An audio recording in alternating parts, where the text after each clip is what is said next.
नौजवान अली जिंदगी में मस्त, बेफिक्र, हर सुबह अजान सुनता, मगर कहता थोड़ी देर और सो लेता हूं, बाद में नमाज पढ़ लूंगा।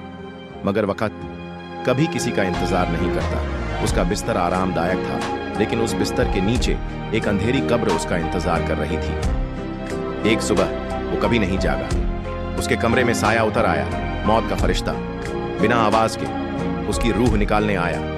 अली की आंखें खुली थीं, मगर लफ्ज़ नहीं निकल रहे थे। उसके होंठों से बस इतना निकला, थोड़ा और वक्त मिल जाता।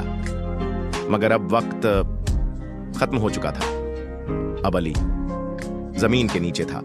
कब्र की तन्हाई में कहीं रोशनी नहीं, सिर्फ साया। दो फरिश्ते सामने आए और सवाल शुरू हुए। तेरा रब कौन है? क्या तू नमाजी था? क्यों गफलत में जिया?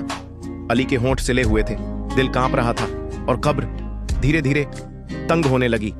फिर आसमान में एक सूरज निकला, मगर वो रोशनी नहीं बल्कि आग से बना हुआ था। काला सूरज जिसमें लपटें थीं, मगर कोई उजाला नहीं। वो सूरज धीरे धीरे अली की कब्र पर उतरने लगा। जमीन कांपने लगी, दीवारें सिकुड़ने लगीं, और अली की चीख जमीन में दब गई। सुबह हो चुकी थी, कब्रिस्तान शांत था, मगर एक कब्र के ऊपर मिट्टी दरक चुकी थी। उसके पास एक नमाज की जानमाज थी जो हवा में हिल रही थी, और अजान फिर से दी जा रही थी। मगर अली के लिए अब सूरज कभी नहीं उगने वाला था। ऐसी और कहानी।